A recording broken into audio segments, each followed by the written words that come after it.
sebagai tonggak kita reoni, tonggak kita haul, tonggak kita memperingati satu ujian yang sangat besar yang disampaikan, yang diberikan kepada baginda Ibrahim. Jangankan harta benda, hanya seekor kambing, seekor sapi, nyawa pun jika Allah meminta akan diberikan. Assalamualaikum warahmatullahi wabarakatuh. Salam jumpa dengan Suluh Berkah Channel. Kali ini liputan khutbah Jumat di Masjid Al-Hikmah Perumtas 2 Sidoarjo dengan ngambil tema gali makna Idul Adha dan kepasrahan Nabi Ibrahim alaihissalatu wassalam. Sebelum Anda melanjutkan untuk menonton channel ini, jangan lupa subscribe, like, dan komen untuk keberlanjutan dari tali silaturahim kita. Selamat menyimak dan menyaksikan.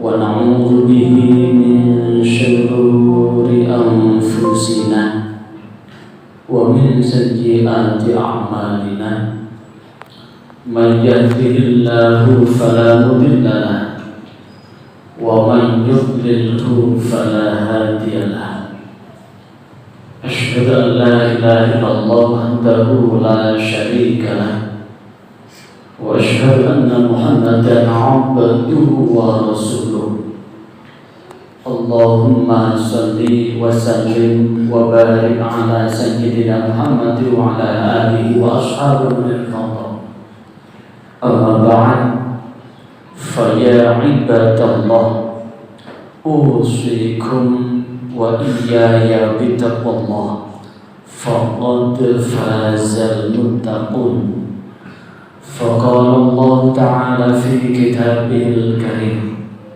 أعوذ بالله من الشيطان الرجيم قل إن صلاتي ونسكي ومحياي ومماتي لله رب العالمين معاشر المسلمين وزمرة المؤمنين رحمكم الله.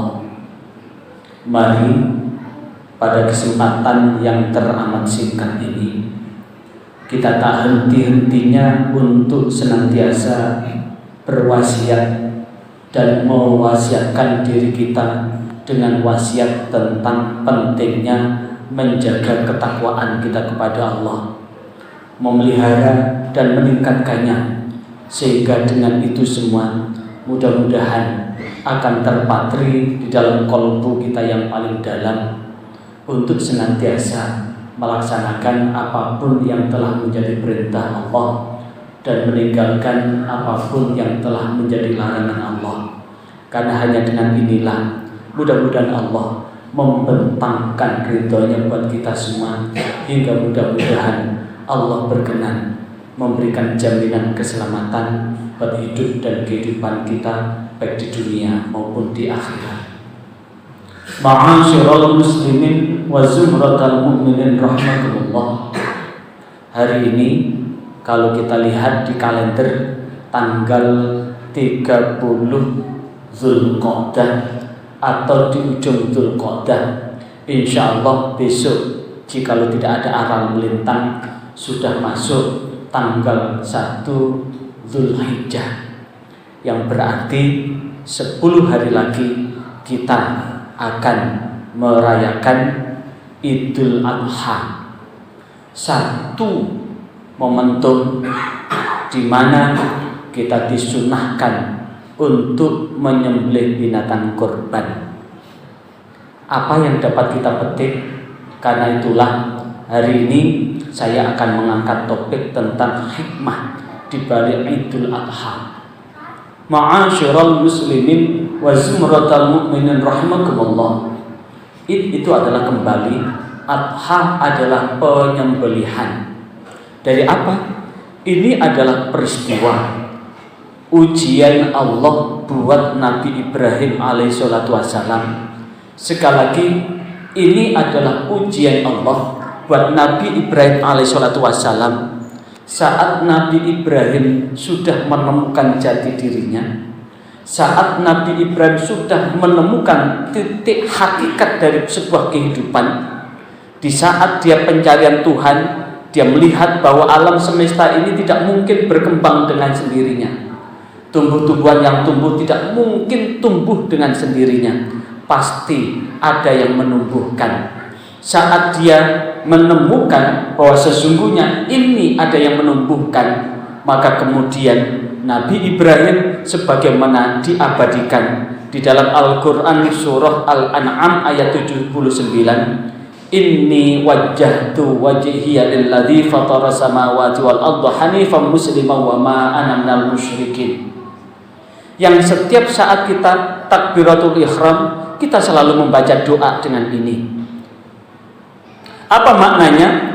Inni wajjahtu, sesungguhnya aku menghadapkan wajahku, wajhiya, kehadapan lilladzi, pada zat fataras samawati, yang telah menciptakan langit, wal ardi, dan bumi, hanifan, tetap hanif, tetap bersih, tetap murni, musliman, berserah diri kepada Allah, wa ma'ana, dan aku tidak akan minal musyrikin, termasuk orang yang menyekutukan Allah.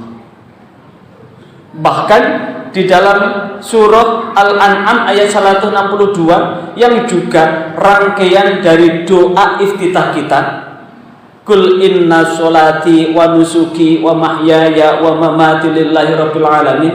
Katakanlah Ibrahim, inna sholati, sesungguhnya sholatku, wa nusuki, pengorbananku, wa mahyaya, hidupku, wa mamati, dan matiku, lillahi rabbil alamin, hanyalah milik Allah, Tuhan yang menguasai alam semesta. Kesadaran inilah yang kemudian Nabi Ibrahim betul-betul menjadikan hidup dan matinya hanyalah milik Allah. Kemanapun langkah melangkah adalah atas melaksanakan titah perintah Allah. Bahkan saat Nabi Ibrahim dikarunia anak dari istrinya yang kedua, yaitu Siti Hajar, itu pun Nabi Ibrahim masih sangat cinta sama Siti Sarah. Siti Sarah lah yang memerintahkan, yang meminta supaya Nabi Ibrahim menikahi Siti Sarah, karena salah satu dari tujuan menikah itu adalah keturunan. Fakta menunjukkan tidak sedikit orang yang bercerai, berpisah gara-gara tidak punya anak. Dan itu sangat amat disadari bahwa kebanggaan itu adalah melanjutkan generasi keturunan. Dan itulah Nabi Ibrahim diperintahkan oleh istrinya yang sangat dicintainya untuk menikahi seorang perempuan yang dihadiahkan kepada Nabi Ibrahim. Dia adalah putri Raja Kipti yang bernama Siti Hajar. Saat Siti Hajar hamil dan melahirkan, sebagaimana disebutkan, ditulis di dalam kitab Qamus Qisasul Anbiya, saat punya anak itulah siapa yang tidak cemburu. Siti Sarah tidak rela jika kasih sayangnya tercurahkan kepada Siti Hajar, karena Siti Sarah merasa bahwa dia tidak punya anak. Jangan-jangan setelah itu kemudian kasih sayangnya dialihkan kepada Siti Hajar. Saat itulah Siti Sarah meminta supaya Nabi Ibrahim itu memisahkan dirinya dengan Siti Hajar sampai tidak pernah melihatnya. Nabi Ibrahim pun langsung keluar dari Palestina. Di tengah perjalanan, Nabi Ibrahim diberi dan dipilihkan oleh Allah sebagaimana diabadikan di dalam Al-Quran surah Al-Hajj ayat 26, wa bawwa'na li Ibrahim, dan ingatlah ketika Allah memilihkan Baitullah sebagai tempat tinggal.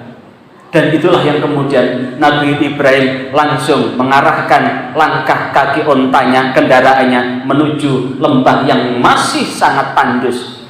Itu pun setelah itu Allah memerintahkan untuk meninggalkannya. Dan di saat itulah yang kemudian dengan kepasrahan Nabi Ibrahim betul-betul meninggalkan istri dan satu-satunya anak ketika itu. Seluruhnya diserahkan kepada Allah. Sesungguhnya hidup dan mati ini adalah milik Allah. Bahkan ketika ditinggalkan di dalam kitab itu, Siti Hajar pun memegang baju dari Nabi Ibrahim, menanyakan, kemana kau? Aku mau pulang. Setelah itu, ini atas perintah Allah atau perintah Mbak Yusara? Maka Nabi Ibrahim pun menjawab, ini adalah atas perintah Allah. Engkau dan anak kita tinggalkan di tempat ini. Maka saat itulah kemudian Nabi Ibrahim betul-betul memasrahkan kepada Allah seraya berdoa, Rabbi ja'al hadza baladan amina warzuq ahlahu minas samarat. Ya Allah, jadikanlah negeri ini negeri yang aman sentosa. Berilah rizki penduduknya dengan berbagai macam buah-buahan. Akal menunjukkan bahwa tidak mungkin buah-buahan tumbuh di lembah Bakkah yang sekarang kita kenal Mekah. Jangankan tumbuh-tumbuhan yang tumbuh di Indonesia, kurma yang ditanam di Mekah pun tidak menjadikan buah. Begitu berbunga kering, begitu berbunga kering. Tapi fakta menunjukkan berbagai macam buah-buahan telah tersedia di Mekah. Sayur-sayuran tersedia di Mekah, dan ini sangat dirasakan oleh jamaah haji Indonesia yang saat ini ada di kota Mekah. Artinya apa? Kepasrahan inilah yang kemudian terujikan itu. Termasuk saat Nabi Ismail alaihissalam sudah masuk usia mumayyiz yang bisa diajak berbicara dan bercakap, yang diajak untuk berpikir. Dan di saat itu, saat Nabi Ibrahim hendak mengunjungi Nabi Ismail alaihissalam, Allah memerintahkan untuk menyembelihnya lewat mimpi sampai 3 kali. Dan itulah yang kemudian betul-betul Nabi Ibrahim memasrahkan hidup dan matinya kepada Allah. Dan di saat itu Nabi Ibrahim dengan diplomatis, dengan bijaksananya, falamma balagha ma'u sa'ya, saat Nabi Ismail pada usia yang sekiranya mampu diajak untuk berdiskusi, berdialog, Nabi Ibrahim berkata, ya bunayya inni ara fil manami anni azbahuka. Wahai ananda, sesungguhnya ayahanda bermimpi di dalam tidur ayahanda. Ayahanda diperintahkan untuk menyembelihmu. Fanzur madza tara. Maka tolong fikirkan bagaimana pendapat ananda. Baru ketemu, langsung ditawari bagaimana kalau ayah ini menyembelihmu. Maka tentu sebagai anak sangat rindu sosok seorang bapak. Sebagai bapak yang lama tidak kunjung ketemu, rindu dengan anaknya sebesar apa. Tapi baru ketemu langsung menyampaikan itu.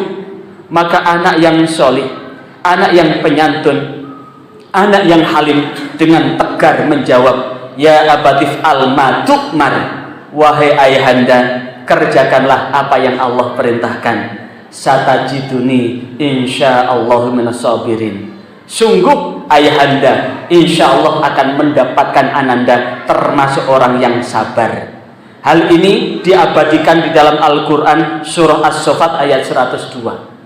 Maka di saat kedua-duanya sudah mantap melangkahkan kaki, mengorbankan putra satu-satunya saat itu, putra yang sangat dirindukan, yang diharapkan akan mampu menjadi tulang punggung generasi seterusnya, betul-betul pasrah. Dan diabadikan di ayat 103, falamma aslama watalul jabin. Tatkala Nabi Ibrahim dan Ismail betul-betul menyerahkan diri kepada Allah, watalul jabin, dan meletakkan pelipisnya untuk siap disembelih, di saat itulah betul-betul hidup dan mati diserahkan kepada Allah.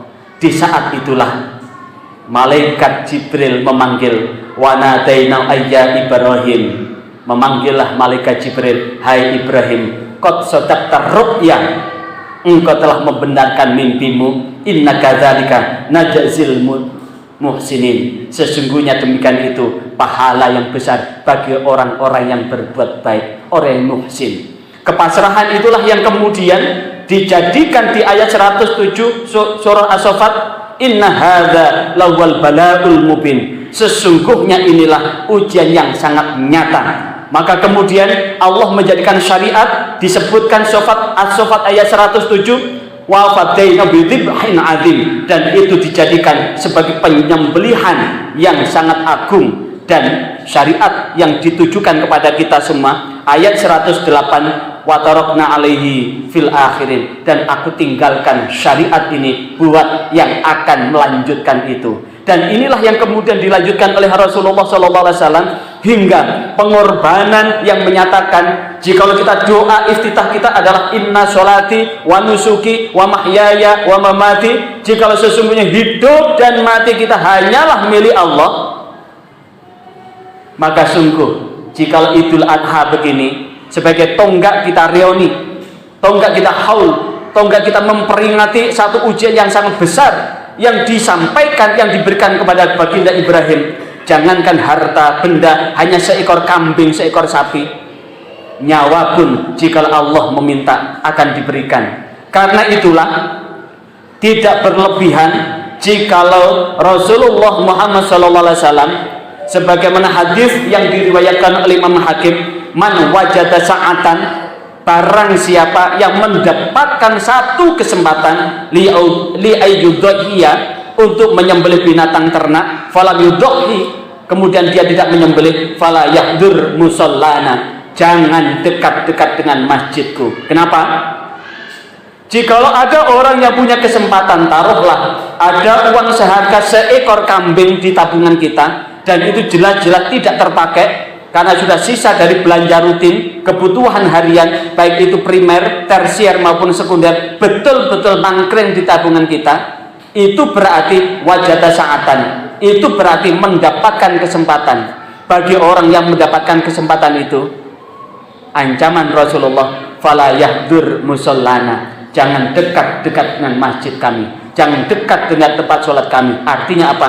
Kita menyatakan inna sholati wa nusuki wa mahyaya wa mamati lillahi rabbil alamin, sesungguhnya sholatku, pengorbananku, hidup dan matiku hanyalah milik Allah. Itu adalah bohong belaka. Karena itulah mudah-mudahan dengan sekolah khutbah ini Allah betul-betul membimbing kita, memberi hidayah dan petunjuknya buat kita untuk senantiasa berada di jalan yang Allah ridhoi. Dan jika kita tergerak untuk berkorban di Idul Adha sebagai tanda kita berkorban kepada Allah, mengabdikan, mendekatkan diri kepada Allah, maka jaminan dari Rasulullah SAW, hadis yang diriwayatkan oleh Imam Tirmidzi, al-udhiyatu, binatang sembelihan, li sahibiha, buat orang yang berkorban, bikul sya'ratin, setiap helai rambut, hasanatun, adalah kebaikan. Setiap helai rambut adalah kebaikan. Kebaikan dan kebaikan yang di situ, satu, akan menjadikan rezekinya barokah, dua, keluarganya barokah, tiga, umurnya barokah, empat, anak turunnya barokah, yang sehingga dimudahkan oleh Allah untuk menyambung kehidupan yang bahagia, sejahtera, sakinah, mawaddah, warahmah, seperti keluarga Nabi Ibrahim alaihissalatu wassalam. Dan mudah-mudahan percikan energi positif dari mbah kita, bapak kita, buyut kita, Mbah Ibrahim, atau bapak dari umat Islam, umat manusia, nabi-nabi yang tercatat dalam sejarah, betul-betul terpatri dalam keluarga kita, anak turun kita. Dan mudah-mudahan Allah membimbing kita di jalan yang benar, jalan yang Allah ridhai. Bahkan nanti di tanggal 9, mudah-mudahan kita dikasih sehat oleh Allah, dikasih kesegaran oleh Allah, sebagaimana janji Rasulullah, riwayat Muslim, riwayat Abu Dawud. Satu ketika Rasulullah ditanya tentang puasa Arafah, maka Rasulullah menjawab, yukafiru sanatal madiyah wal baqiyah, siapapun yang puasa Arafah tanggal 9 Dzulhijjah, maka Allah akan mengampuni dosanya 1 tahun yang lalu dan 1 tahun yang akan datang. Jikalau besok itu adalah tanggal 1, jikalau besok adalah tanggal 1 Dzulhijjah. Demikian liputan ini. Sebelum Anda meninggalkan channel ini, jangan lupa subscribe, like, dan komen untuk keberlanjutan dari tali silaturahim kita. Selamat tinggal, sampai jumpa kembali. Wassalamualaikum warahmatullahi wabarakatuh.